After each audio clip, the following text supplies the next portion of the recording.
Let's call our meeting to order, and I'll ask the treasurer to call the roll. Ms. Adair? Present. President Baker? Yes, I'm Mr. present. Brown? Here.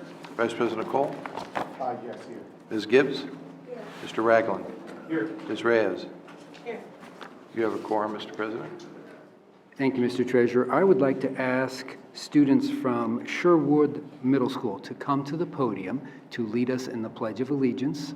And if your teacher would like to lead you up, maybe you won't feel so shy. Come on up, students. They are from the Sherwood Middle School mock trial team.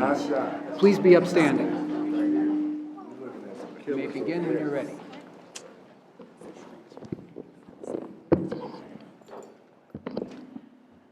I pledge allegiance to the flag of the United States of America and to the republic for which it stands, one nation, under God, indivisible, with liberty and justice for all. Thank you.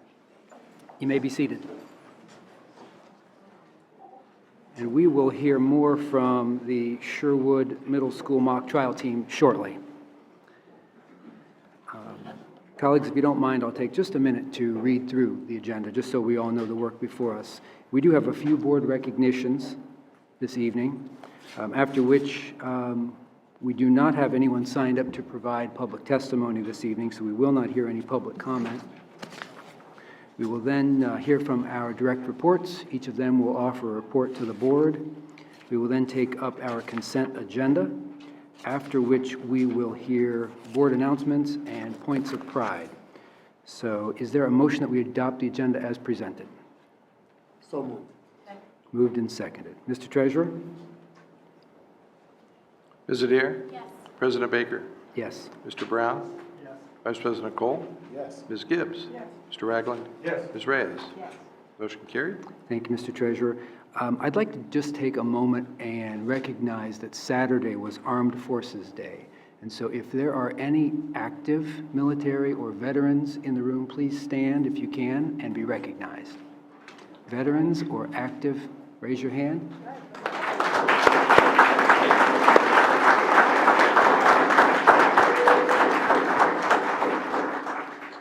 Thank you for your service then and your continued service today. We appreciate it.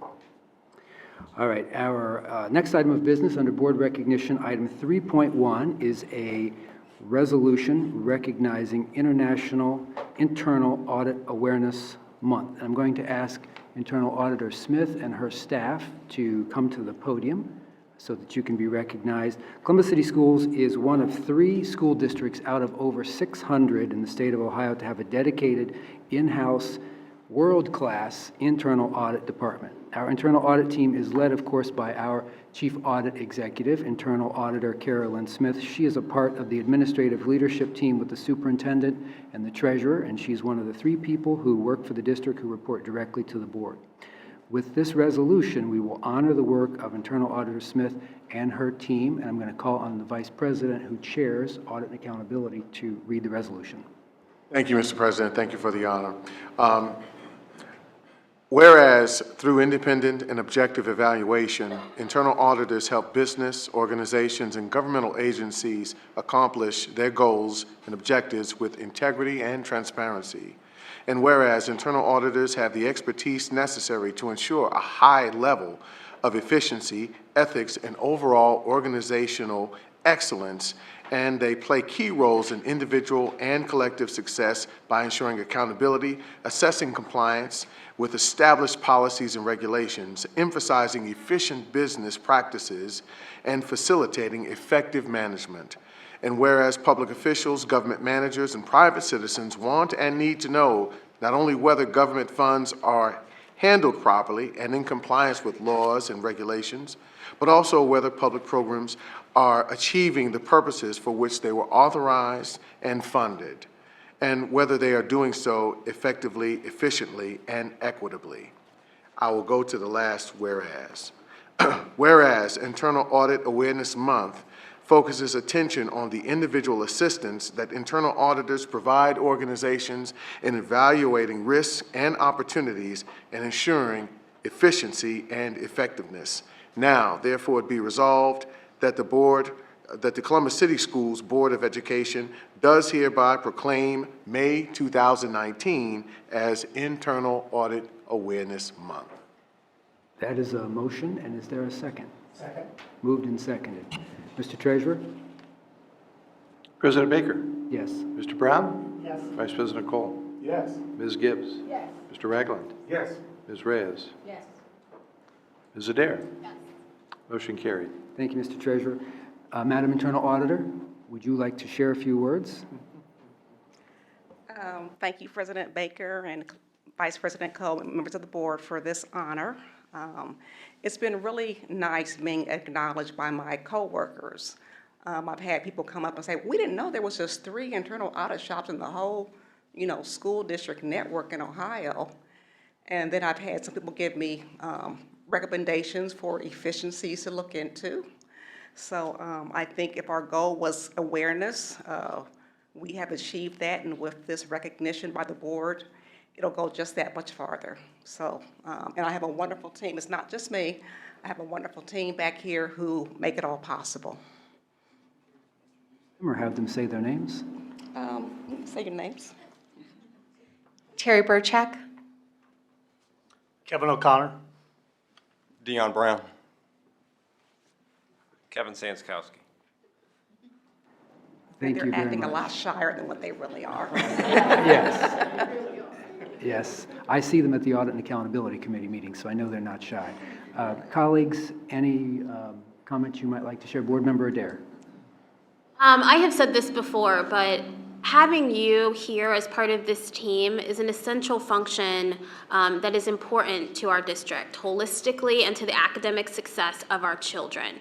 And you are here to ensure that we are doing what we need to do to stay compliant on the business side of things. And us having you here shows that we are being transparent and serious about taking this and making sure that we are holding ourselves accountable. So I want to thank you and your team, because what you do is vital. And I appreciate it, being someone who does compliance. And I know how hard you work. So thank you all very much. Thank you. Mr. Ragland. I'd like to echo the comments of my colleague.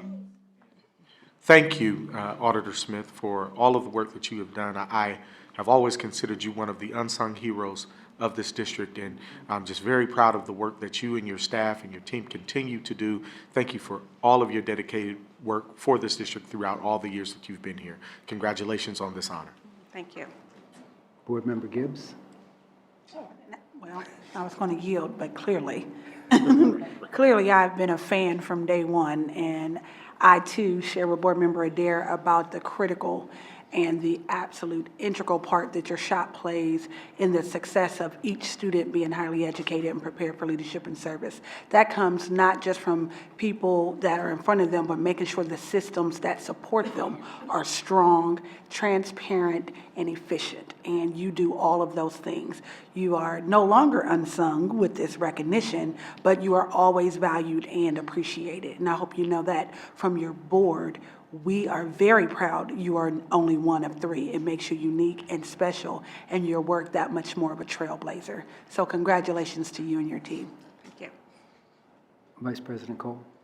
I thank you, Mr. President. I just want to say that I most appreciate the fact that I've had the opportunity to work fairly closely with you over the years. I've seen the glass ceilings that you've had the opportunity to break. You played a significant role in helping steer this district in the right path in risk management, helping to steer this district in the right path with our compliance keepers, the Auditor of State, and you were awarded for that work. So I just thank you for the many things that you've accomplished and the many things you will continue to do. Not just you, but also your stellar staff as well. I would be remiss if I didn't shout out them as well, because they do an awesome job. Thank you all. Thank you. Thank you. And the importance that this board places on the Office of Internal Audit should be clear to everyone, in that you are a direct report to the Board of Education. So transparent government, especially in these times, is critically important, and you help to ensure that. So again, thank you very much on behalf of the board, and Would you like to come up front, all 5 of you, and take a photo with the board, please? Yes, And let's give thank them a you. round of applause.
Thank you very much. Thank you, Mr. Vice President, for your leadership of the Audit and Accountability Committee. We appreciate that. Thank you, sir. And thanks again to the entire Office of Internal Audit staff. We appreciate your work. We know how hard that you work.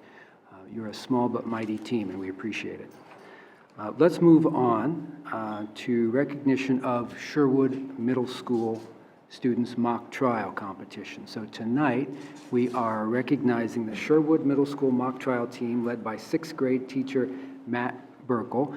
He works with a team of legal advisors that include the Honorable Judge Kim Brown, Attorney Terrence Scott, and Attorney Matt Stewart to prepare our students for the competitions. Mr. Burkle, please come on up to the podium to tell us about the team's achievements and to introduce everyone who's here with you tonight. Good evening.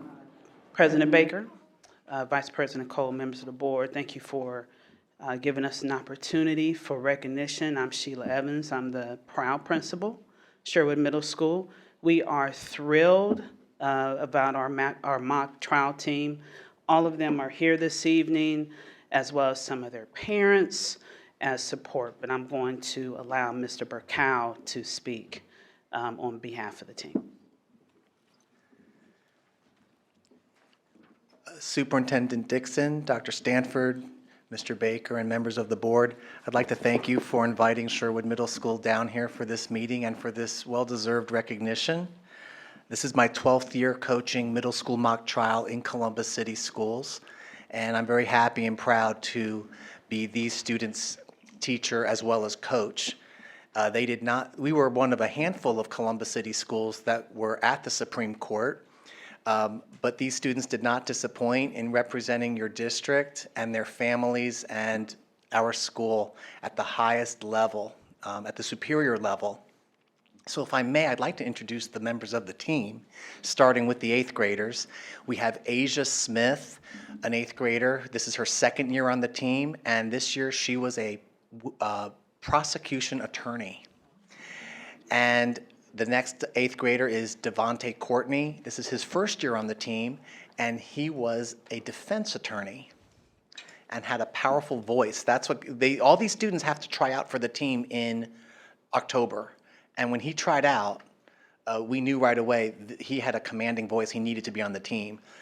And of course, Asia commanded the room like dynamite. She was a firecracker. We knew we have to have her. Next is Nevaeh Burks, 8th grader. This was her 1st year on the team, and she took home an award for Outstanding Witness for the Prosecution Award. So she won Outstanding Witness. Next is Romarice Masson, 8th grader. This is her 3rd year on the team. She was a 6th grader. She came back in 7th grade, and she returned this year, so she must have liked it. And we're so proud of Romarice because this was her year to take home an Outstanding Witness Award after 3 years. And we're going to miss her. We're going to miss all of them. And finally is Regis Dickerson, 8th grader. He was on the team in 6th grade. He returned this year in 8th grade. And he's the first student in my entire career coaching mock trial who played 2 roles. We had a student who left the team months ago and kind of left us in a lurch. Like, what are we going to do? He was a witness. Regis stepped up and said, I'll play his role. So he was a witness not only for the defense, prosecution in the morning, but then at the lunch break, he did a quick change and became a witness in the afternoon trial. And I've never had that happen. But way to take one for the team. He did it, and he did outstanding. So those are our 8th graders. If you could maybe hear a clap. Next are my 7th graders, so they better be back next year.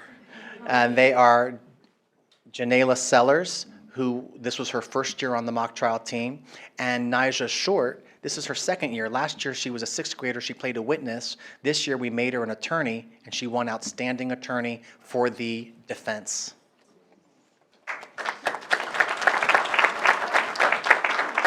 And last are my 6th graders.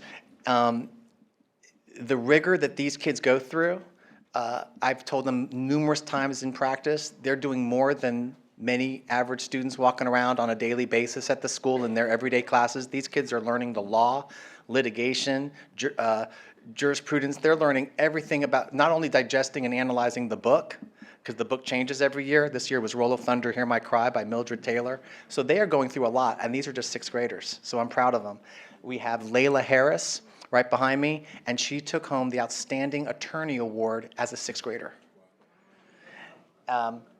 Shay Groves, he was a witness for the defense.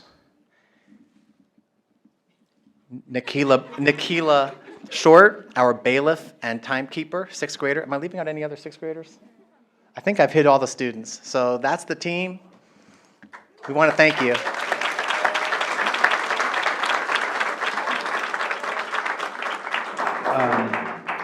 Colleagues, we'll ask them all up for a picture in a moment, but does anybody have any questions or comments? You know, before he ran for higher office and was elected to the school board, Mr. Brown was the Chief Justice of the Ohio Supreme Court. So, Mr. Brown, would you like to share any comments? Thank you.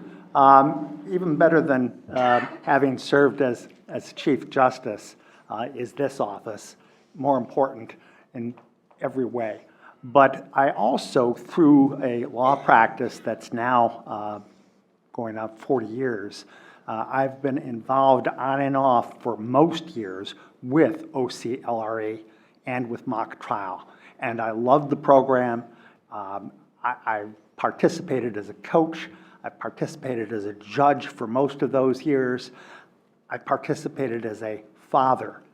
My older daughter, who is now a lawyer, served her high school at state competition in mock trial. So to all of you, and I know I got a chance to talk with some of you earlier, congratulations.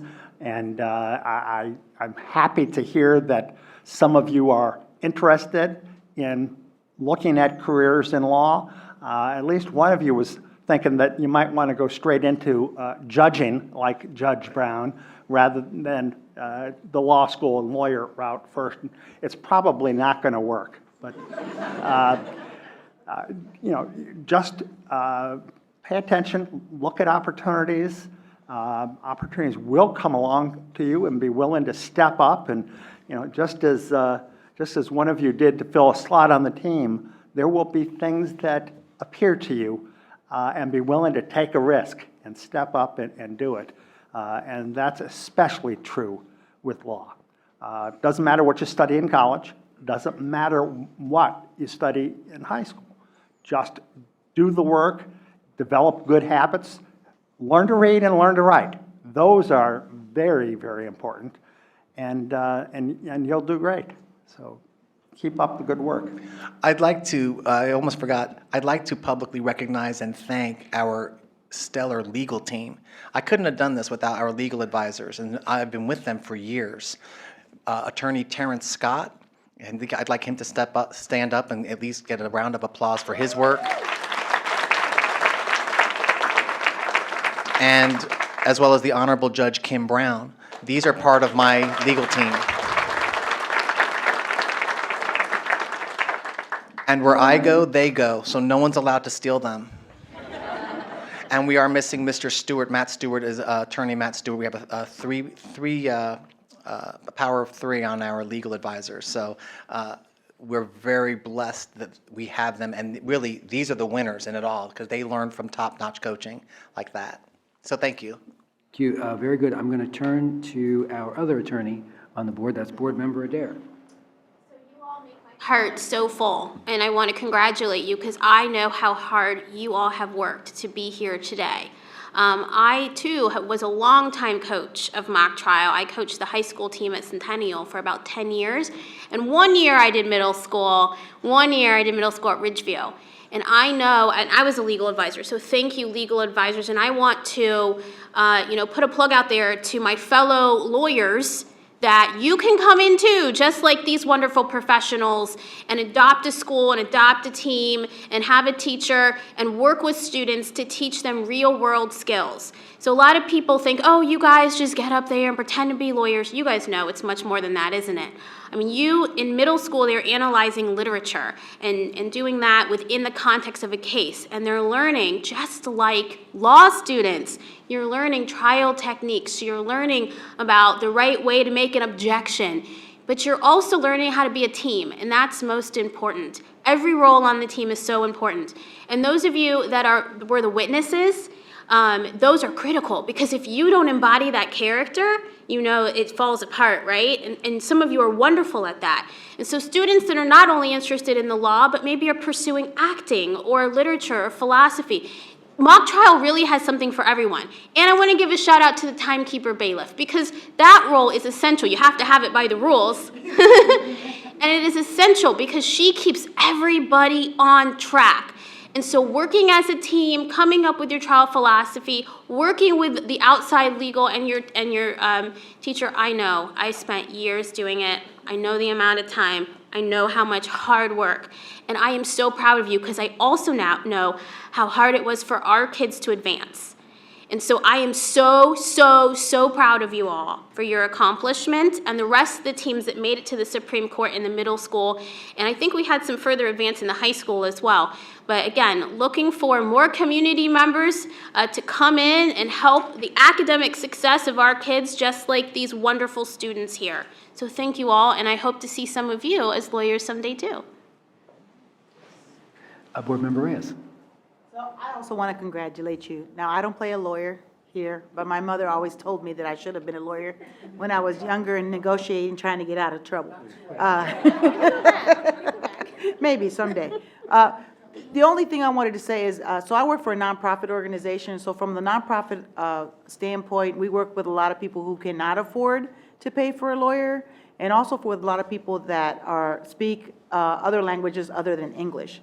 So for those of you who are interested in pursuing any sort of other career, I would encourage you to possibly learn a second language, because I will tell you there is a deep need for multilingual lawyers in this community. So I just wanted to throw that plug in there. And if you ever want to see or hear some of our lawyers, I'll connect with your teacher.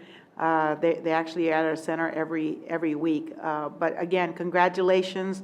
And Judge Kim Brown, I have to say, kudos, thank you very much for assisting and the other attorneys. It's just a wonderful, wonderful, wonderful experience for our kids to go through. Thank you. Colleagues, any other comments? We Ms. all Gibbs. proud of you. We're beaming, we're proud, we're ready for the photo. Schoolers, that's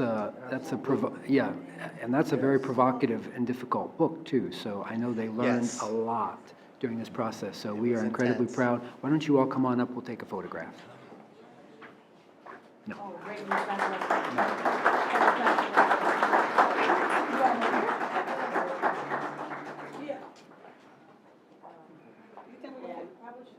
No, we should go back there. They're taller than you. Exactly. Extremely humble. Our teams go into this competition every year, and we absolutely dominate. Okay, so when we go in there, teams are shaking in their boots, and I will say it has happened a couple of times that we've made kids cry on cross-examination. So that's this team right here.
Now, I almost forgot, are there any parents here from Sherwood?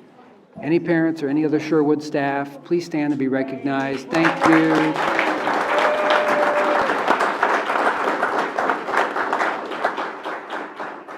And thank you, Principal, also for taking the time to be here. Thank you. Amazing students. So, thank you, colleagues. Let's move on then. We do not have any speakers this evening, so we won't have any public testimony. So we'll move on to our superintendent's report. Madam Superintendent, the floor is yours. Okay, President Baker and members of the board. Before I begin my report, let me share one of the questions I frequently get asked by Board President Baker is how many days has it been? So to update the calendar, I would like everyone to know I'm in the last 30 days of the first 100 days. So it's coming around soon. So it's amazing how it's been 70 days or so it's going by pretty fast. So by the number that most of our kids and staff are more interested in is 6 days, right? We have 6 days left into summer break. However, the number I hope that we are getting more excited is about the 5 days into our first graduation ceremony. So next Wednesday night for our graduates at Columbus Scioto. That begins 19 total graduation ceremonies stretched over 4 days at 5 different locations. And each one will be a true celebration. The message of celebration ties right into my first topic tonight, our end-year recognitions. I had another one of my firsts as a superintendent in Columbus, handing out my first 8 diplomas to the 8 young people who were part of our Project Search program. It's designed for our special needs students who choose to remain with our district an extra year after completing their academic studies, so they can receive additional training and focus on work skills. The goal of Project Search is to have 100% employment for every student after the program. So they are provided real-life work experience combined with the life skills needed to transition into competitive employment in the community and to be successful. Those 8 young people, with inspiration from teachers, staff, and community partners at Life Care Alliance, took it upon themselves to ensure that they had a successful post-secondary outcome ready to find success in the workplace. Another end-of-year highlight is the High School Service Above Self Fair. Thank you, President Baker and board members Ragland and Brown, for joining me in recognizing our students during the 16th Annual High School Service Above Self Fair supported by the Columbus Rotary. Independence High School senior Shayana Hinckley Moore won a $25,000 Make a Difference scholarship. Yeah. 7 additional $2,500 scholarships were awarded to seniors from Centennial, Afrocentric, Cos, Eastmore, Marion Franklin, West, and Whetstone High Schools. As you know, the Rotary has supported students in Columbus City Schools through various activities for more than 50 years. Another longtime supporter is the National Coalition of 100 Black Women and its Central Ohio chapter. They recently held their 6th annual Trailblazer and Scholarship Awards event. Thank you, Board Member Gibbs, for attending. Graduating seniors from Centennial and Independence each received $5,000 scholarships and students from our downtown high school provided security for the event, which promotes leadership, gender equity, and empowerment. Since we're talking about scholarships and helping our students who want to go to college and be able to afford to get there, our academic team reports that as of last week, the class of 2019 has earned more than $55 million in scholarships, grants, and need-based awards.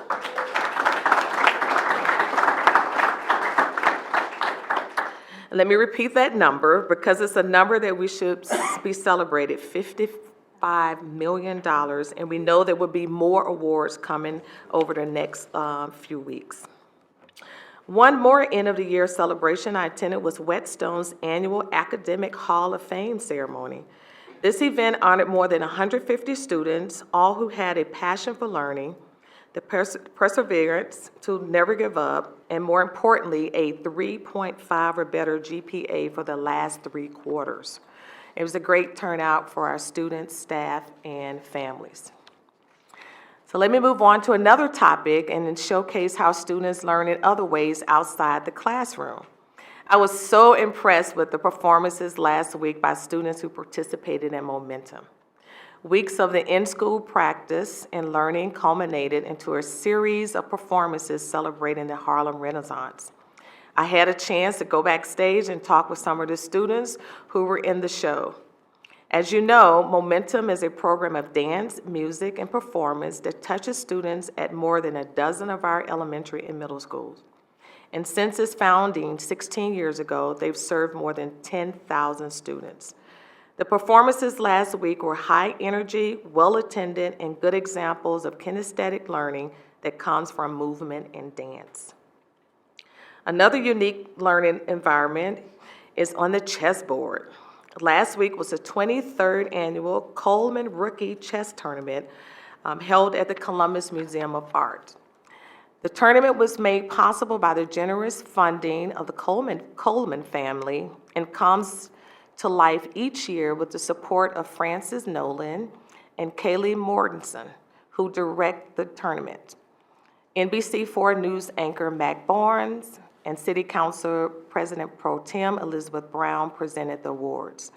One of the great lessons in chess, and one that carries beyond the game board, is that things don't always go according to plan. There are many times in the game where your plans are foiled and you need a creative solution to stay in the game. But if you can remain flexible, ready to change your strategy, the better you'll be able to handle any situation thrown your way. And that is a skill that our students can use in life over and over again. Moving to my next topic, the inspiration behind our teachers. Last night, teachers from across the district were awarded Dream Grants for next school year. The Bob Weiler family has been providing teacher Dream Grants for 13 years, with awards ranging from $500 to $5,000 to pay for the resources to implement innovative class projects, increase student achievement, improve school climate, or promote social justice. I personally want to thank the Weiler family for their generous support of this inspiration for our teachers and for repeatedly supporting me in this first 100 days. Last week, we also celebrated our teachers who have been inspiring the longest at the 43rd Annual CEA Awards and Retirement Banquet. This second grader from Berwick Elementary delivered the Pledge of Allegiance flawlessly. This annual event by our partners at CEA is a great time to honor and recognize those retiring teachers who have truly made a difference in the lives of students. I truly believe our teachers are the lifeblood of our organization and are one of our most valuable resources. Because we value our teachers, I also think it's important to hear from them directly on what works best in the classroom. At Woodcrest Elementary this past week, I spent time meeting with our district literacy coaches. Over the past several years, I know that our academic teams have put an intense focus on boosting student reading skills. Yet we're still not where we need to be, and I'm hopeful that additional alignment district-wide with all of our partners will be the first step at truly achieving the reading proficiencies we need to see. While I was at Woodcrest, I also took a brief tour So here's a quick shout out to my tour guides. Moving to my next topic, one that repeats each report because it's so important, and that's the efforts of strengthening our partnerships. Thank you, President Baker and Treasurer Bohoric, for including me on your visit to Columbus City Council last night. I expect both of you will want to comment after my report about our testimony last night. For me, the one takeaway is that we all believe in a strong, long-term economic development policy that fights to keep and grow jobs within Columbus. Because when jobs and investments stay and grow here in Columbus, then our entire community benefits, and the students of Columbus City Schools benefit.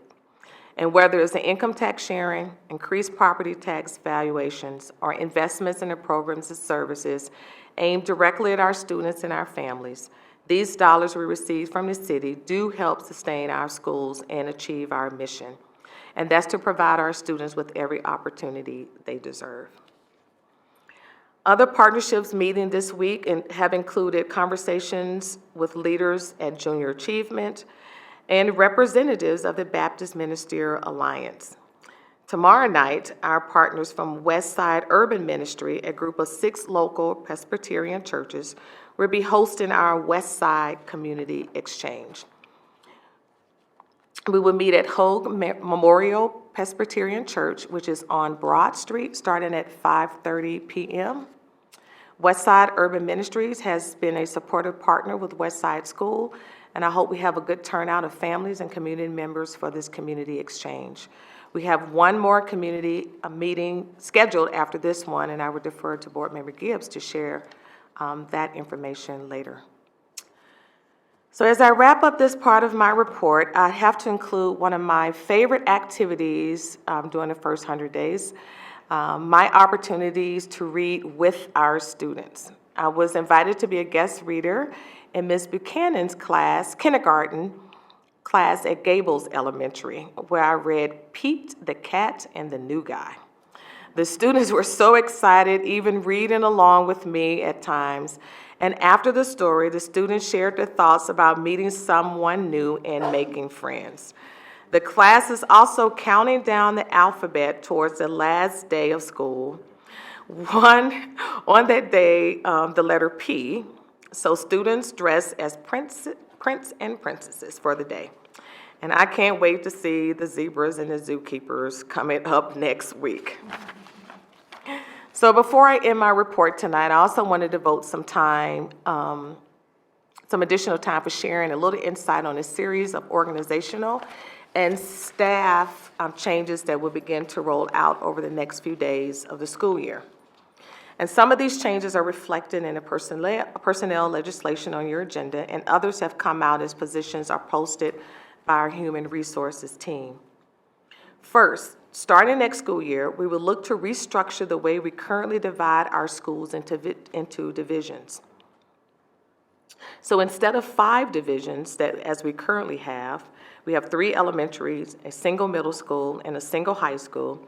I would like to see 6 divisions, generally segmented by geographic region, and they will be aligned from K through 12. These divisions will have between 17 and 20 schools each, and will cover the full pre-K to 12 experience. Our current executive directors who've overseen those divisions have done incredible work, and much have been asked of them. A division of that size with that many students and schools to oversee is often larger than all of the schools in most districts in Ohio. That's why I want to see a change to have area superintendents oversee these new divisions.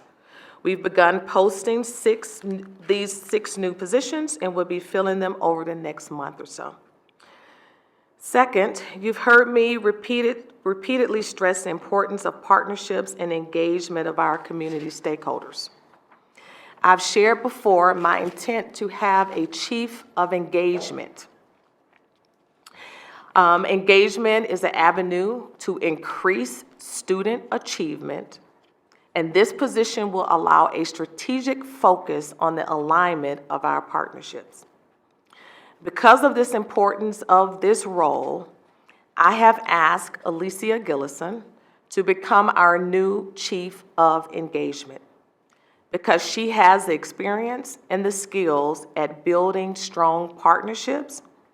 She will be intentional about setting expectations with our partners and reinforcing the need to have perfect alignment between our goals and our outcomes so that academic achievement is in the forefront. So thank you, Alicia, for saying yes to take this role. I also want to, thank you. Yes. I also want to take a moment to thank Maria Stockert, who has well served the district as our Chief of Staff. She has been the go-to person for so many in the district and has always put our students and staff first while taking a leading role in several initiatives and efforts coming out of the superintendent's office. Maria has chosen to return to what she has told me was perhaps her favorite job in the district as one of our building principals. So thank you, Maria, again, for putting our students and their success first on your list.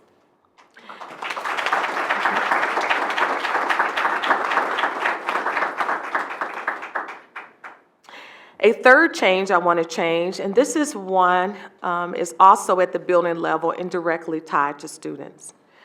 In my conversations with all of our principals, I repeatedly heard a need for more administrative support, especially at our elementary level.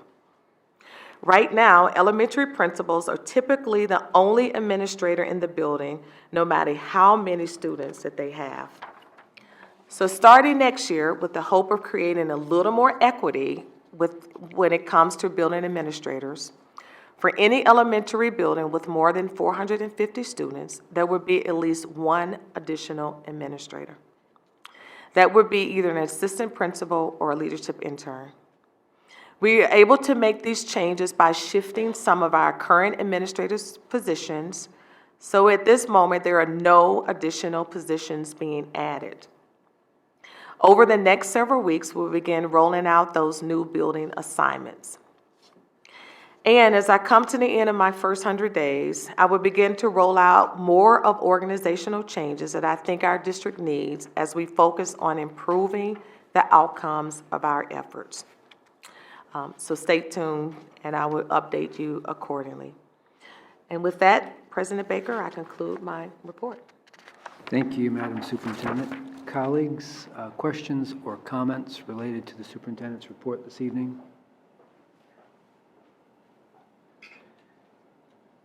Thank you very much, Madam Superintendent. And let's move on then to our internal auditor. And so, Madam Internal Auditor, have you a report for the board this evening? Have a report this evening. We did not have a out-of-committee meeting this month. Thank you very much, and congratulations again, and thanks for all you do on behalf of the district. Mr. Treasurer, have you a report for the board? I do now. There's your clicker. Thank you, President Baker. This evening, I'm here to present the monthly financial report for April. This report was reviewed by FAC last Wednesday. As has been the case in quite a few of these reports, revenues year-to-date are running above plan, expenditures below plan. Total revenues came in about $31 million under plan this year due to some timing variances. However, the year-to-date revenues still remain above plan at plus $30 million. Total expenditures about $2 million under plan for the month, and that increased the favorable variance to about $15 million under plan. Combined, this yields about $45 million more in a cash balance than we had in the original plan. Some quick highlights from that discussion and what's in the April report. On the revenue side, the property tax allocation, that's the homestead and rollback that we get from the state of Ohio, had about an $18 million variance last month. It's resolved itself to $1.6 million this month when the plan and actuals caught up to one another. We had about a 1-month timing difference. Other revenues still remain one of the highlights of our reports with pilots, those payments in lieu of taxes leading the way at about a little over 14 million year-to-date above plan. On the expenditure side, personnel now runs about 11.1 million under for the year, although I did explain to the committee that May is the last of, or the second of 2 3-pay months, and how we laid the plan out ended up being that we underestimated the 3-pay plan months and kind of overestimated the other 10 months. So we expect for the second time for the year an unfavorable variance in the month of May, which will bring this down closer to on plan, but we still expect to run $5-6 million under plan by the end of the year. Charter schools, this line is now beginning to run under plan this month. We've been fairly well on target. The plan actually, being based on prior year experiences, has an uptick for the last couple of months of the year. We don't expect that to happen, and based upon annual data that we're getting from ODE compared to our plan and our appropriations, we expect this to continue to run under plan for May and June. Moving on to specific revenue line items, no activity in property taxes this past month. State aid was right on plan for the month at about $833,000 under plan. End of year, we expect this to actually come in about $3 million over plan, so we'll see some favorable variances in the coming months, and you'll see that based upon how the plan was laid out month to month. So expect that to be above plan for the end of the year. Again, other revenues. You can see here that within all the other revenues, what we call other revenues, I guess I could say, about $24 million ahead of plan year to date. 3.7 in Medicaid that we received last, I think it was October. And typically we get one Medicaid reimbursement a year. They give them to us in arrears. There's a calculation that goes on, and we receive it in arrears. And I typically get one a year. But I recently got the documentation that we're actually going to get a second one because they're getting better on their timing. They're catching up. So now we're going to get the 18 reimbursement actually in fiscal 19.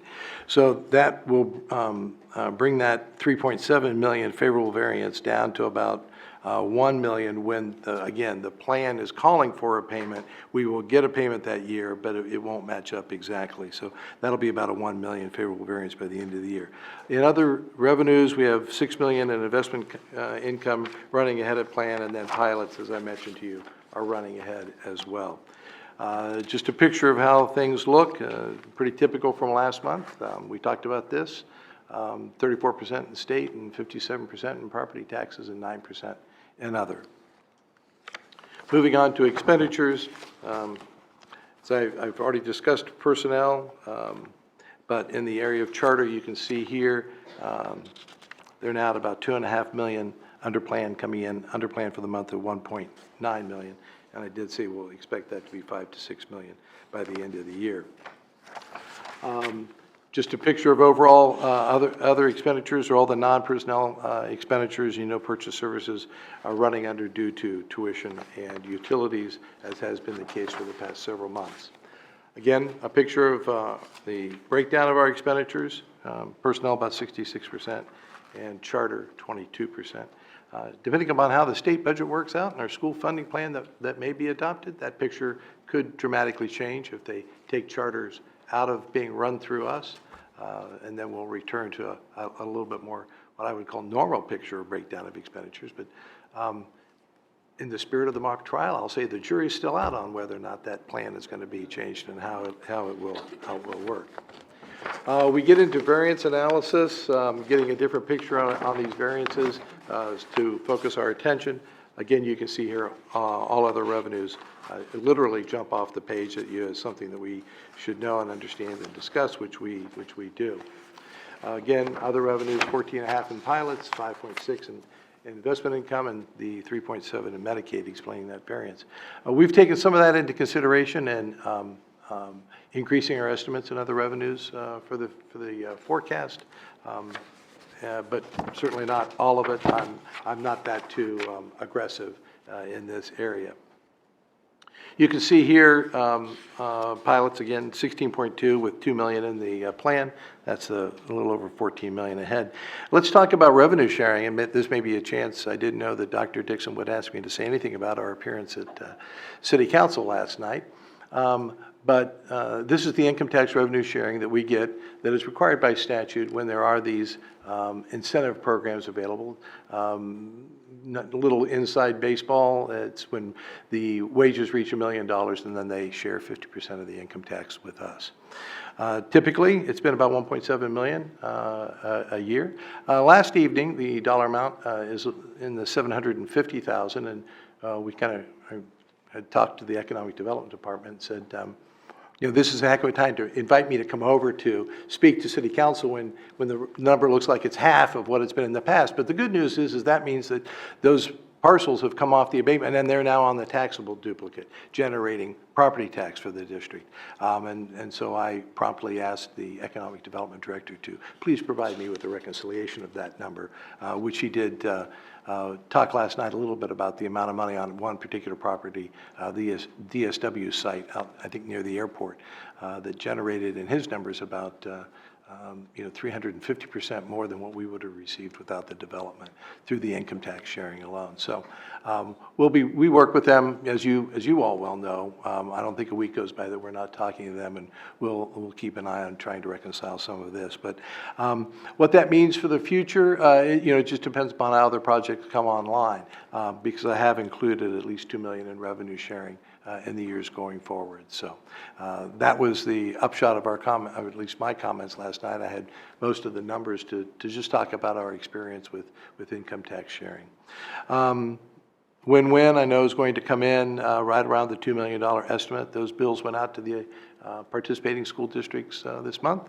Hopefully we'll get paid end of May or early part of June. On the expenditure side, you can see that, once again, personnel jumps out because of the dollar amount. I believe that will, as I mentioned, will resolve itself somewhat. Capital outlay is due to a carryover purchase order. The order is something that was ordered in the prior fiscal year that carried forward this year that we did not include in the plan. So all in all, we've got a pretty good handle on what the variances are and what accounts for them. So again, to close out for the April, we are once again up in revenues and under in expenditures. We're running on the favorable side to our plan. So that concludes my report for April, and I'd be glad to answer any questions. Thank you, Mr. Treasurer. Any questions, colleagues, on the monthly financial report presented by the Treasurer? Thank you, sir. Thank you. Very much for your report.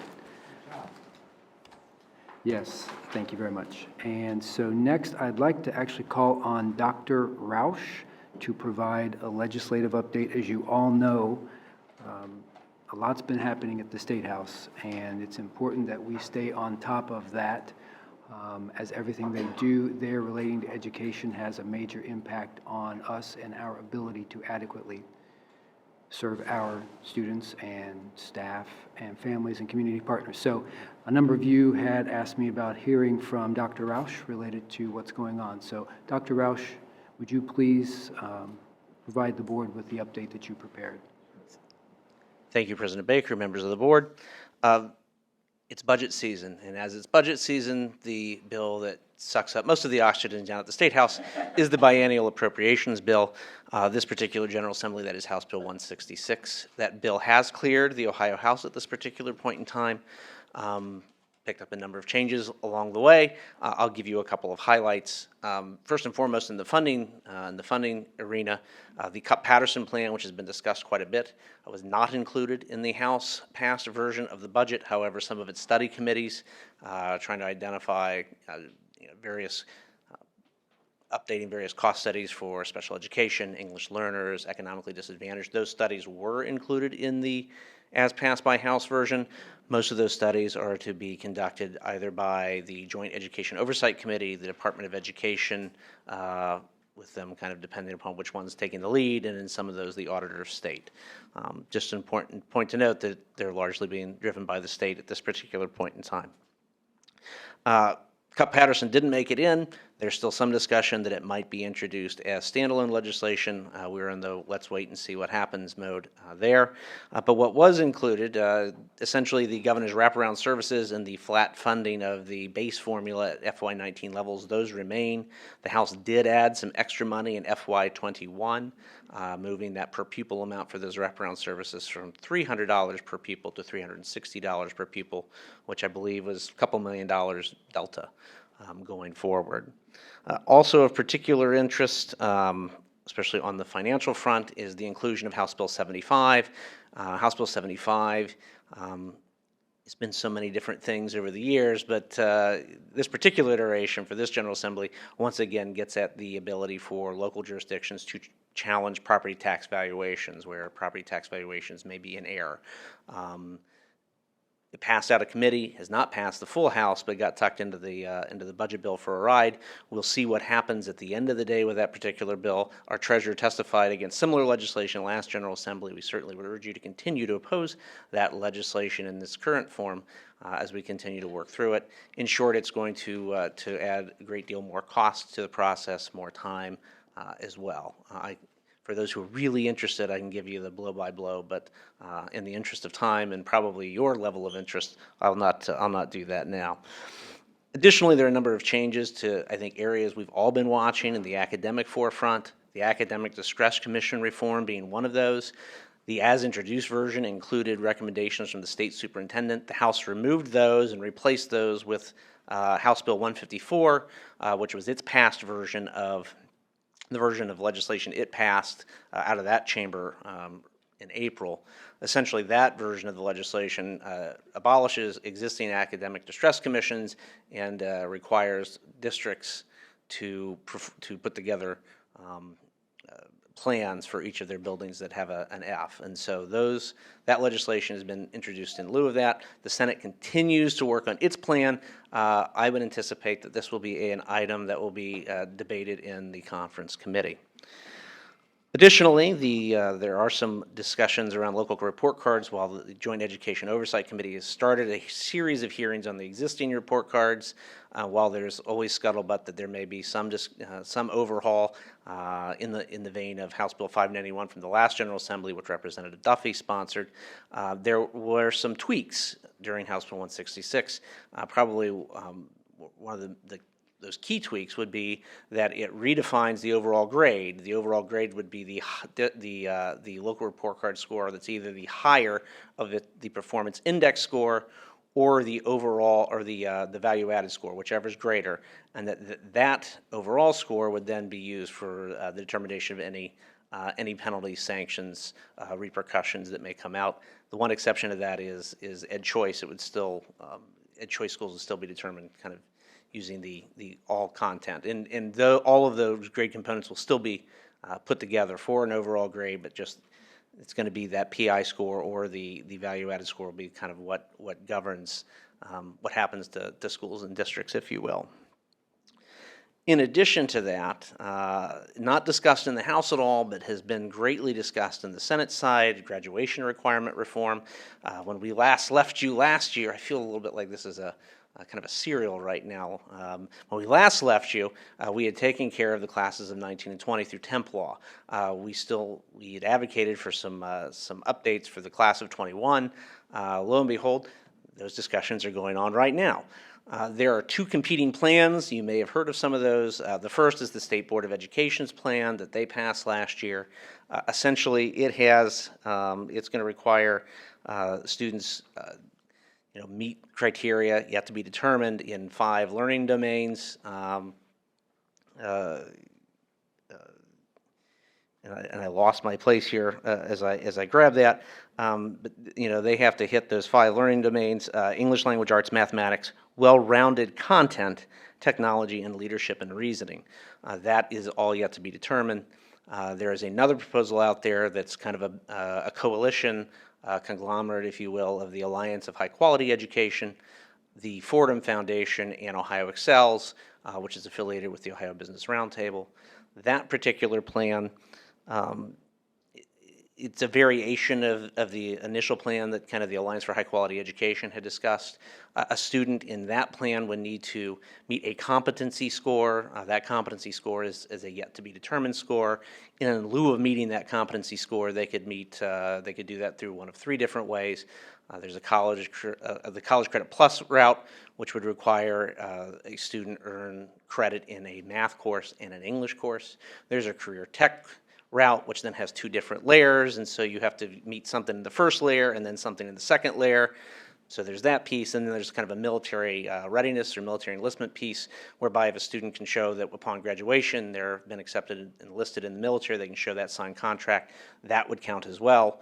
In addition to all of that, and in addition to the fact they still have to meet their minimum credit hours or Carnegie units, they would then have to earn 2 of 11 possible diploma seals, 8 of which are state set, some of which are already in place today, i.e. the State Seal of Biliteracy, the Ohio Means Readiness Job Seal, and then 3 that would be locally determined, such as a Fine Arts Seal. So that would be something that would be set by local guideline. So those 2 proposals are competing right now. I think that the desire is to place that in the budget bill. I do not know where the House stands at this particular point on those proposals. So my guess is this will be yet another item that will be ripe for discussion during conference committee. I also wanted to bring up that even though the budget is going on, there is other legislation moving. Actually, last week we had an interested party meeting on one such bill, House Bill 239, which is a reduction of required state testing. Vice President Cole and President Baker joined in that conversation as well. I thought it was a very productive conversation. Thank you both for joining and participating. In short, reduces the testing from 7 end-of-course exams down to 3. It would require after the enactment of the legislation, that districts put together a study committee, if you will, to examine all the other district-wide testing and make recommendations to the Board of Education. There's specified items that would need to be covered by that committee and specified membership. It was good to hear from the sponsors and have a better sense of where they're going with that and what their desire is. So I thought it was, again, a very productive meeting. Just last week, the House introduced 2 new pieces of legislation, House Bill 2 and House Bill 4.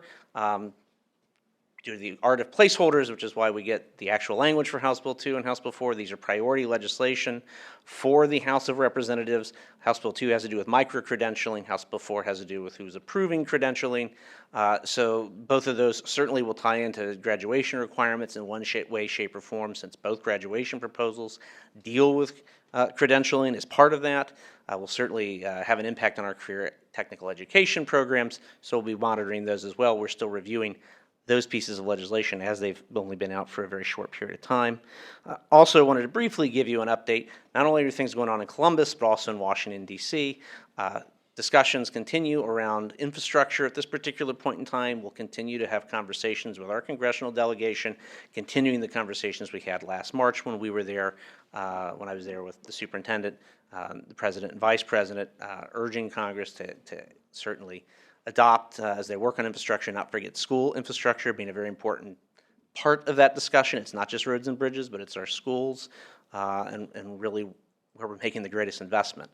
In addition to that, there was a meeting today. I've not yet had a chance to see what reports are on how that went between congressional leadership and members of the key White House staff, essentially looking at the various fiscal cliffs that we're anticipating this particular fall. In September, we kind of hit the debt ceiling in March. We're using extraordinary measures between now and then. If Congress does not act and find a solution to that debt ceiling, raising that debt ceiling cap, there is the possibility that we would default on our debt as a nation. In addition to that, we're looking at budget caps. So through the various pieces of legislation, the caps have been raised in recent years. If they don't come to another agreement, sequestration will go ahead and take effect, and we're going to see some rather dramatic cuts in programming. Both defense and non-defense spending, particularly in the education areas, will take quite the haircut in those areas if agreement is not met. What's good is that they actually met today to have that conversation. We're in the end of May. We're not in the first week of September, so we seem to be at least doing something with a little bit of cushion there. But there's a lot of work to do and certainly a lot to be seen. And with that, President Baker, I will conclude my report. Thank you, Dr. Roush. Colleagues, are there questions? Board Member Ragland. Thank you for your report, Dr. Roush. My question is around House Bill 239 and the interested party meeting. What is the process by which the district gets invited to participate in those types of forums? President Baker, to Board Member Ragland, I almost promoted you and called you Representative Ragland since we're talking legislation here. Typically, that is at the request or the invitation of the members who are the co-sponsors of that legislation, who chair that committee or who hold ranking membership on those committees. One of the co-sponsors of that bill is Representative Erica Crowley, who is one of our local representatives, which is why we were afforded that invitation. Other times, it's the relationships we've built with certain members of both the House and Senate to get invited to those particular meetings. So are those opportunities made available to each board member to participate, or is that a selective process? President Baker, to Board Member Ragland, that is at the discretion of the members of the General Assembly. So the General Assembly decides who from our team participates? President Baker, to the board member, typically it's been usually just our internal staff. It's usually professional staff that are invited. In this instance, they reached out to some of the board members to invite them as well. So certainly in the future, as we have some of these other opportunities where it makes sense, we're happy to certainly reach out where appropriate. Other questions or comments related to the legislative update? Yes, Board Member Gibbs. Thank you for this update. I have a question. Looking at this legislation 239-2 or whatever, it's a lot about the credentialing, and it's a lot about workforce and industry credentials. My question is, who is going to determine the credentialing, and how do we ensure, or how will they create gender and racial representation, as well as representation from district curriculum people when they create this? I'm very concerned. This looks very self-serving in some ways. I am a fan of increased pathways, and I want to have every possible way for students to graduate, but I'm not interested in creating a school to your company pipeline. I'm interested in a school to career pipeline, and you can go anywhere, and the credential will be not just recognized in Ohio, but will it be recognized in Illinois, in Georgia, in California, in France, in Germany? So how will we make sure, or in your discussions about this credential, can you ask about who's on this team, what comprises this team? Do we have multi-state agreements for this team? Are we talking to our statewide association, our national association of boards, of departments of education from each state, so that the credential will mean more than just 43215? Because I like the pathways, but if they can only use it to work for X, Y, and Z company, then we're not really preparing them for a global workforce. We're preparing them for a specific person. And I don't think that serves our students that we're preparing to go into the world very well. So when you get to the heart of this, or as they say, making the sausage, can you make sure we understand the credentialing, who will be on there, how we ensure the diversity, how we ensure we have people from both urban and rural districts on there, because we have very similar challenges, and that the credentialing is based upon something that is portable. My second question, or my second ask in terms of understanding, is not only do we want those credentials to make sense in terms of who puts them together, but if they, in the other legislation are marked, they ask for everyone to have an internship. Do we have the capacity to absorb the thousands of high school seniors that would be required to do it? And do we have the diversity of industries that will give our students a meaningful experience? So if an internship, we require volunteer hours for Columbus City, we get that. But if it becomes a part of a pathway, how do we ensure that each student, and specifically our students, get the high quality internships? And there's only so many people that can fit in a business. There's only so many people that can fit in Nationwide or in some of our Fortune 5 and our largers. So can you ask them or get some type of idea before they put that particular piece on there? Maybe some workforce trends, I don't know. So I don't know how much of it can be absorbed if it becomes this type of, everybody's competing, right? If all 16 school districts in Franklin County are competing, there's only so many companies in Franklin County. And so I don't know if you can find out what type of workforce data or capacity or saturation we could find out about. I wouldn't want to set them up for failure and they're going for internships, but they're getting less than optimal opportunities. President Baker, to Board Member Gibbs, I will certainly relay those concerns and ask those questions. Thank you. Colleagues, other questions or comments on the legislative update? Mr. Vice President. Thank you, Mr. President. Thank you, Dr. Roush, for that presentation. I would certainly recommend one of those first stops could possibly be the APPS program with the City of Columbus.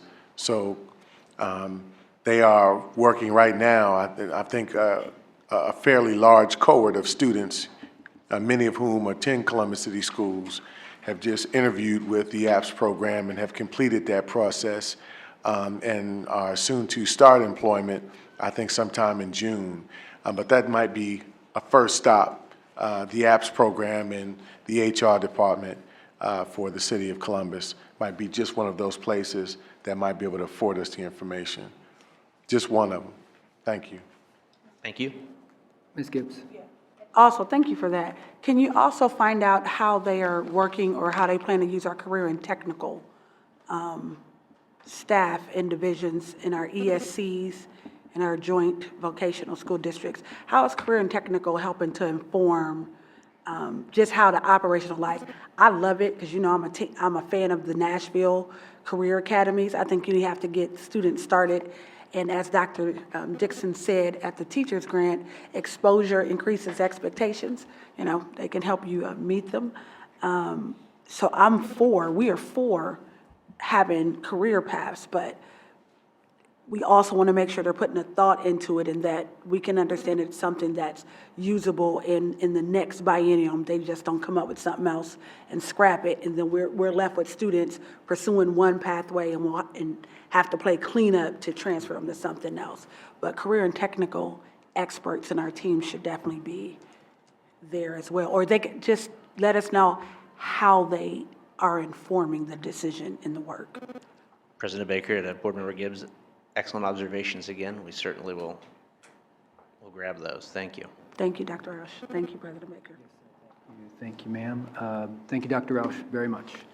All right, colleagues, let's move on to our consent agenda. Is there a motion that we adopt it as it has been presented? So moved.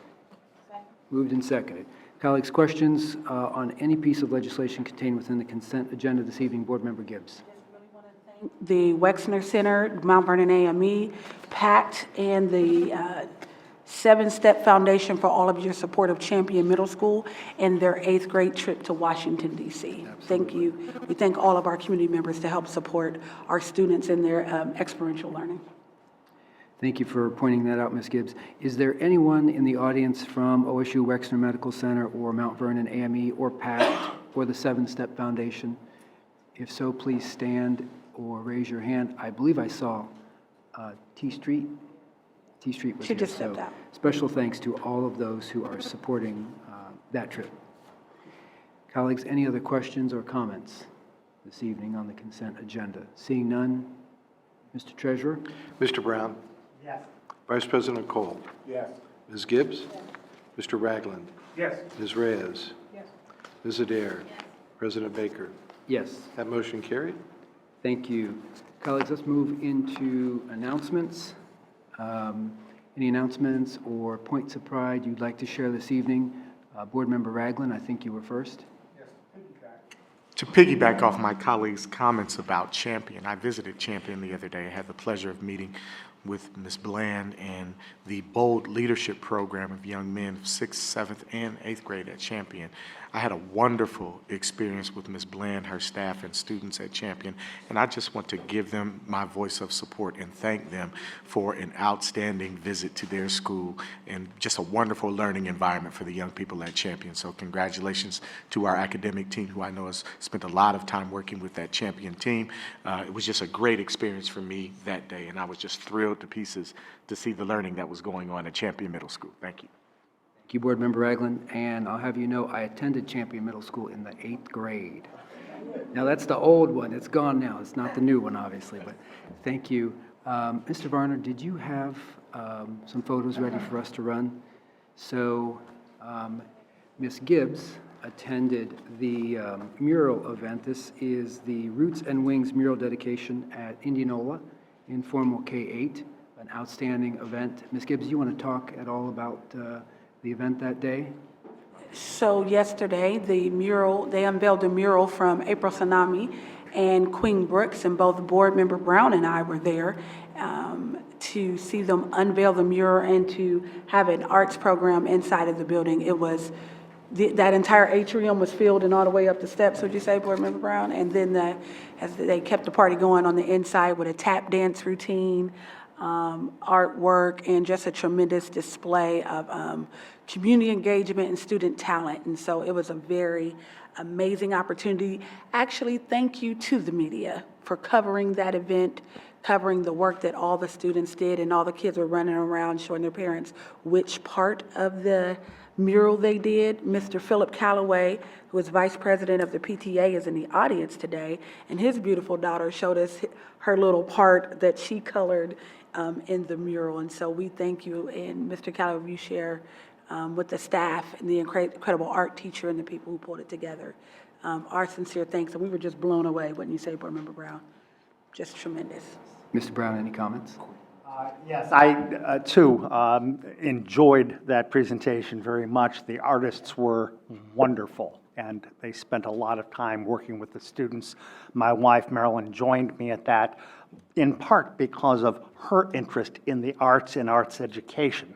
And that was just, one part, and especially this past week and past month, that there has been almost an explosion of arts that involves our kids.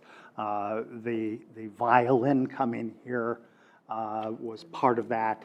Just, an awesome opportunity for a 500-year-old instrument.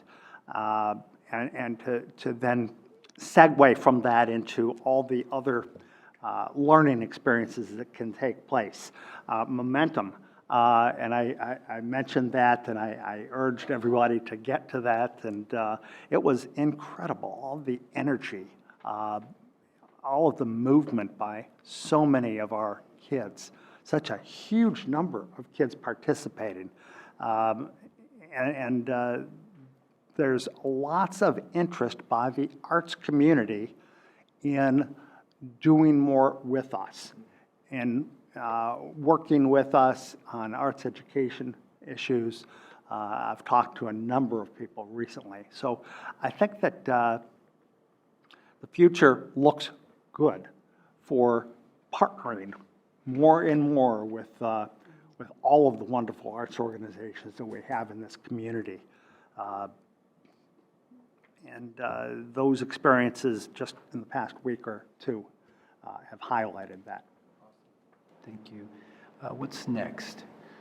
All right, this is Countdown to Kindergarten, and this was another awesome event. So a couple hundred of my newest, closest friends all starting kindergarten this coming year. We had a great time, and just awesome team there. Anybody here who helped to participate or guide Countdown to Kindergarten? Dr. Klein, why don't you come up and just say a few quick words, because this was a big event. These kids had a great time, and their parents too. Board President Baker, exciting event because it was a culmination of many, many different departments coming together. And the coolest comment I heard from a student leaving was, "Do I really have to go home? I need to start kindergarten right now."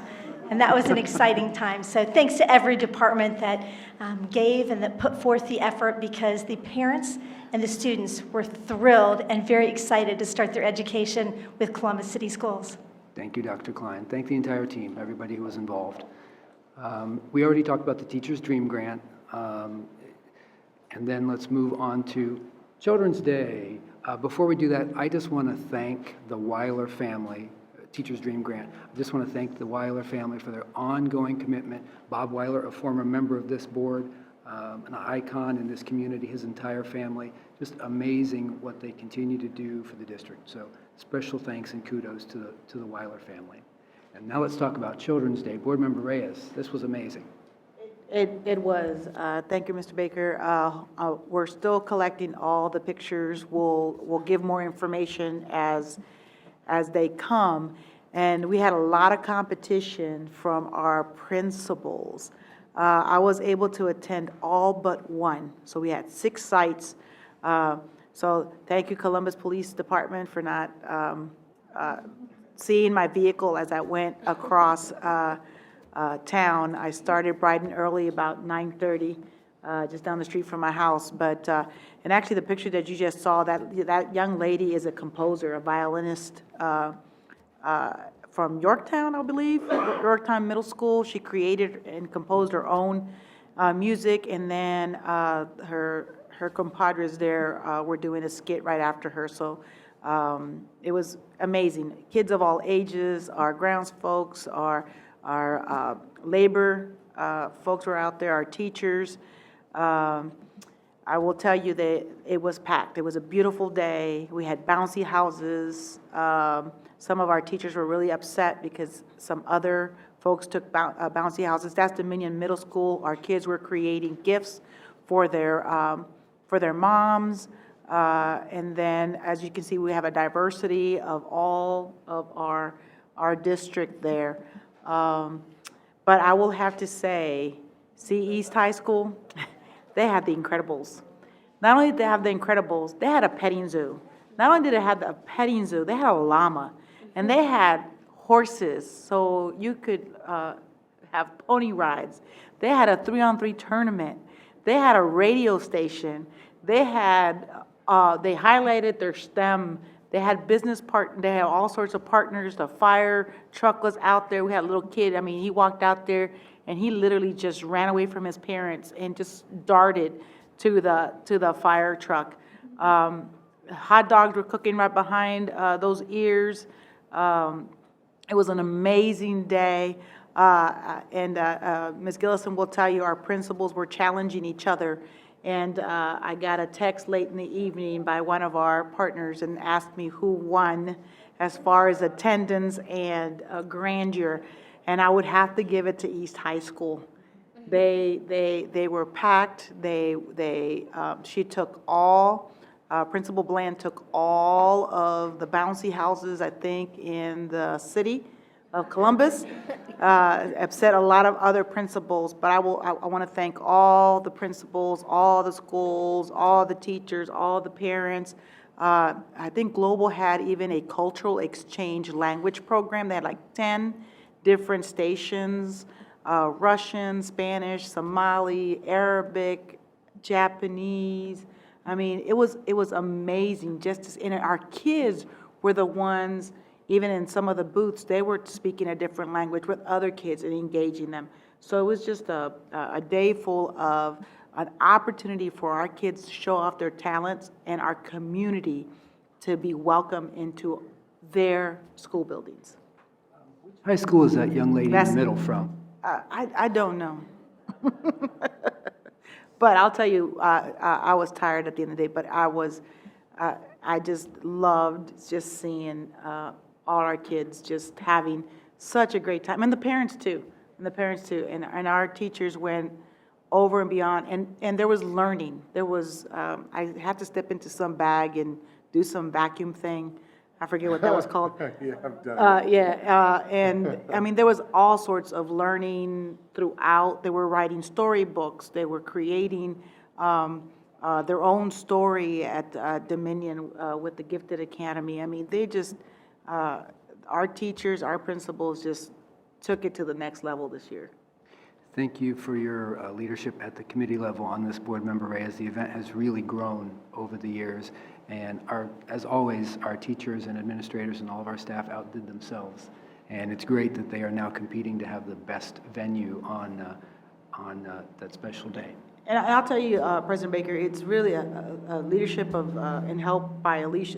Alicia Gillison and the principals. The principals have, I mean, they've got a Bible, I think I can say that, where they share each, I mean, they have like where they got the T-shirts, where they got the hot dogs, where they got the everything, and they share it, and they're just very excited and they own this day for our kids and for our community. Thank you, Board Member Reyes. Next this is a special event called Moving Public Education Forward.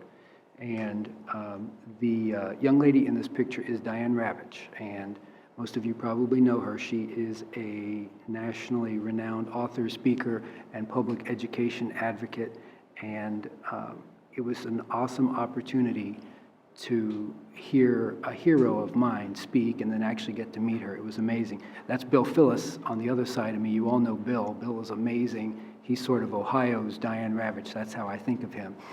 Board Member Brown also attended this event. And Board Member Brown, did you have any comments you'd like to share? I thought it was really an excellent event. It was good to see and hear Bill Phillis and recognize him statewide as a hero in the area of school finance and specifically with respect to equity and adequacy. He's done really good work over the years. And to hear Diane Ravitch, who I've been reading for quite a while, and she's got some really good ideas, was great. But I also got to meet quite a few people from around the state and from around the area who have an interest in public education. And got some good ideas from many of them that I plan to share. And there's a lot of good people, and they're interested, very interested, in making sure that the work on these issues continues. Bill himself pledges he's going to stay at it until he's done. That is, until the issue is solved. And there are a lot of people who are interested in picking up and continuing the work. So I'm happy for that.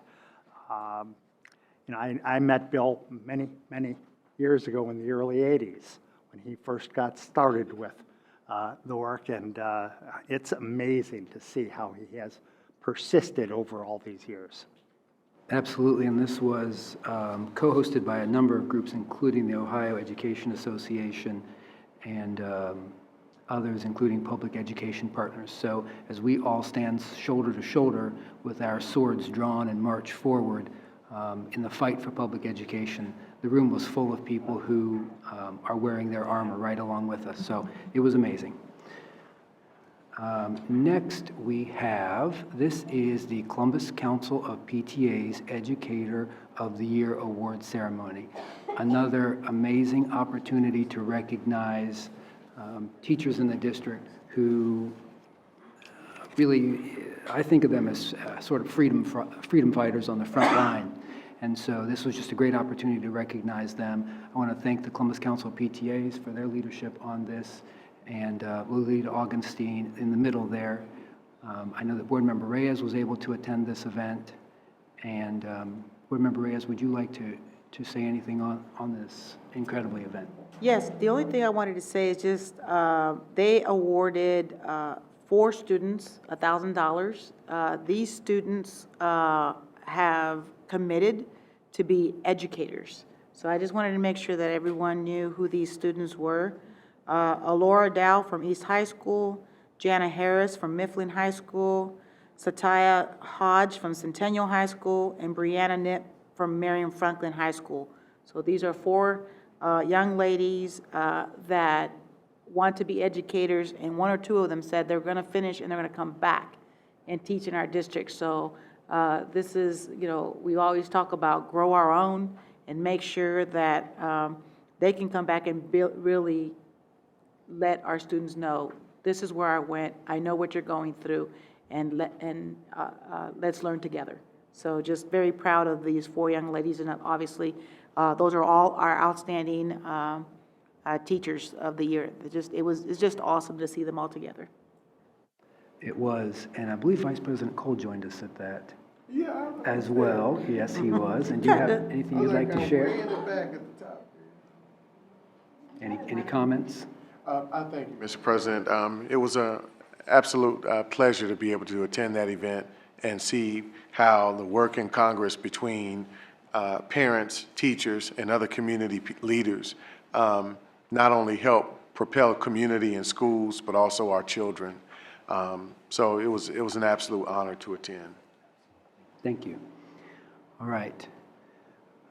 This is Service Above Self with the Rotary. Again, an amazing event highlighting our amazing students, this one from our high schools, so a great event. Thanks to the Rotary. Okay, very good. One other thing I wanted to mention very briefly is we did have our honors and recognitions ceremony on May 15th. We honored more than 100 students. We also honored staff and community folks, and I just wanted to mention the names of the staff honorees. Sherry Andrus with Special Olympics, who is retiring, as I understand it, regrettably. Deborah Eberhardt, Beechcroft High School. Sarah Thornburg from Cause. National Board Certified Teachers, Jada Jackson from South, and Jeremy Stolfuth from Linda McKinley.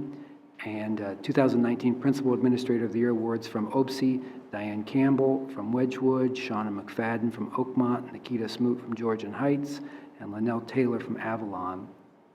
Community honorees were Rock City Church, the Weiler family, Ruth Haddock, Zeta Phi Beta Sorority, Inc., Gamma Zeta Zeta chapter. So a great time. Unique opportunity to recognize students and staff and community partners. Board Member Reyes? Yes, thank you, President Baker. Just two real quick things. I was also able to attend the 100 Black Women's Scholarship dinner, and just wanted to say they awarded $20,000 worth of scholarships. And I mean, literally like right before our eyes, they started with 4,000, and somebody just, the young ladies shared their stories, some very impactful, traumatic experiences had happened to some of our kids.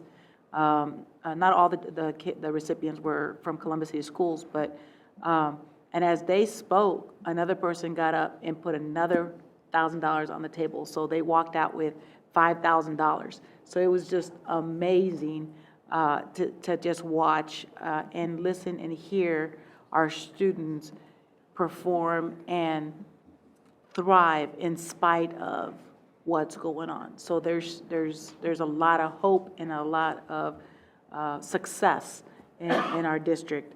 And then the second thing I wanted to state is that on June 3rd, from 5:30 to 7:30 at the Lincoln Theater, I will be there to watch our Eastmore High School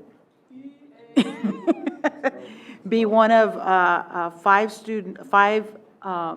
schools that are competing for Best Theatrical Play. They had Rent.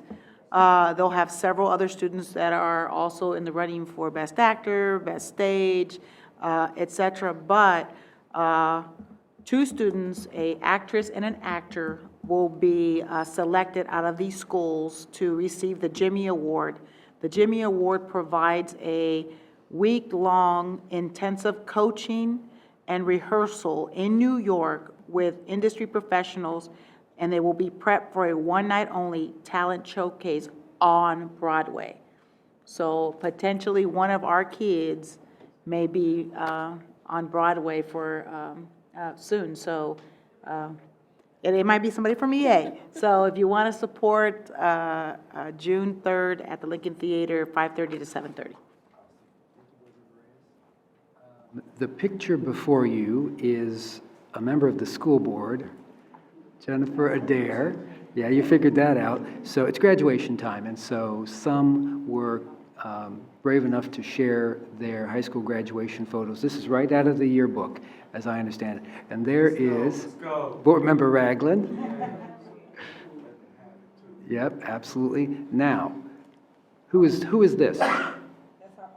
That is our internal auditor, Carolyn Smith.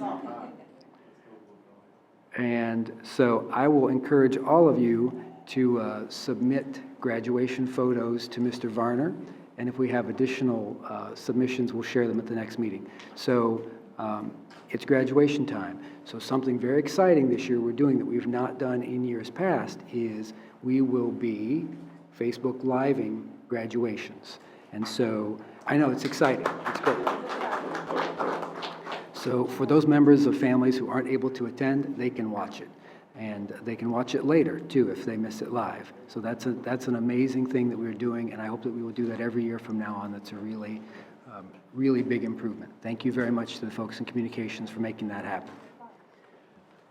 Board Member Gibbs. Bottom of the flyer. Okay. Well, two things. Actually, first, this Thursday, I Know I Can will hold their Founder Scholarship Reception. I Know I Can is an amazing community partner, and on Thursday, they will award scholarships to students in the amount of $10,000 per year for the next 4 years. So our students will walk away with a $40,000 scholarship to attend the schools of their choice. And so we are very excited. That will be Thursday at the Lincoln Theater beginning at 6 p.m. We do thank them, and we thank all of our community partners that are giving scholarships to our Columbus City School students. I know on the same evening, I believe the ladies of Alpha Kappa Alpha Sorority, Alpha Sigma Omega chapter will be awarding scholarships throughout the community, so we really do thank them. Then on Tuesday, as a part of her first 100 days mapping our success, the King Arts Complex will be hosting a community conversation and a bit of celebration for Dr. Talisa Dixon. It is held in partnership with leading African American male organizations. And so on this team are the men of Alpha Phi Alpha fraternity, Kappa Alpha Psi fraternity, Omega Psi Phi fraternity, Phi Beta Sigma fraternity, Iota Phi Theta fraternity, and the Franklin County Children's Services SIMBA program. Many times when you associate schools and you see education, sometimes you see a room where men are missing. On Tuesday, May 28th, you will see a room full of men dedicated to education, and because we're going to be at the King Arts Complex and they're hosting us, you will see a very wonderful demonstration of the arts. They are our community gym, and as Board Member Brown said, May is full of arts, and the King Arts Complex is a community gym, and they are keepers of our culture, and they help provide amazing programs and services. We'll be there on Tuesday, and then the very next day we'll have a graduation there for Columbus Iota. So they are community partners all the way around. This event is open to the public, and it will be Tuesday, May 28th. Doors open at 5:30. Program begins at 6, and we are done at 7:30. So it is a 90-minute program.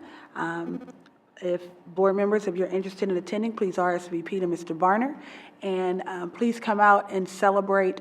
And it is a community exchange, so there is Q&A. And so you will hear from the community their questions they have of Dr. Dixon and how we'll move forward. So please come, be prepared to enjoy some of the arts and our amazing students, and hear some questions and answers on how we're moving our district forward, and be a part of an amazing 100 days of mapping our success. That concludes my comment. Thank you, Board Member Gibbs. Any other announcements or points of pride, Mr. Vice President? Just one. I wanted to make sure that we gave recognition and honor to our students who have been inducted into the National Honor Society and National Junior Honor Society. Had the opportunity to speak at East High School, and East is having a good year. They've had a pretty good year this year, but they had a wonderful class that they inducted. It seemed like it was over 20 kids that they inducted in that program. I know Columbus North International recently did theirs as well, with a fairly sizable cohort.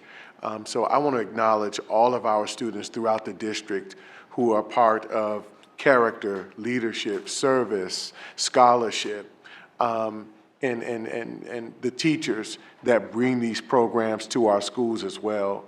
Were it not for them, these youngsters would not have that opportunity. So I want to definitely make sure we acknowledge our teachers. I enjoyed myself tremendously, by the way, at the CEA banquet, as I do every year. But there was one particular teacher that stood out to me. I had to give her the biggest hug. Her name was Miss Smithers. Miss Smithers was my son's kindergarten/pre-K teacher when he was between Wyland Park and the Schoenbaum Center. And she showed him so much love as a student and encouraged him, and he really loved her. So it was just awesome to see how far, you mentioned earlier, Mr. President, how far, or I think it was you, Eric, Mr. Brown, how far folks come. You see them come in their career. To see those folks who have moved on to retirement, to greener pastures, luckily. It's just a blessing to see that, so I was honored by that.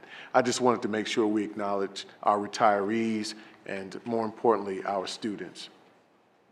Absolutely. Okay, if there's nothing else, I think because this is our last school board meeting before graduations begin, this was a great opportunity to recognize students and teachers and administrators and other staff for all that they do throughout the year. So let me ask this. If you are a teacher or administrator, or if you work in any way for Columbus City Schools, can you please stand so that the Board of Education can recognize you with a round of applause?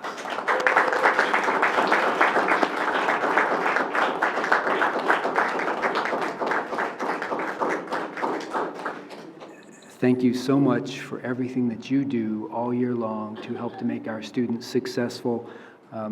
We appreciate it. We are proud of the good work that you do. Thank you so very much. Is there anything else, colleagues? Oh, I will now call for a motion from the Vice President. Thank you, Mr. President.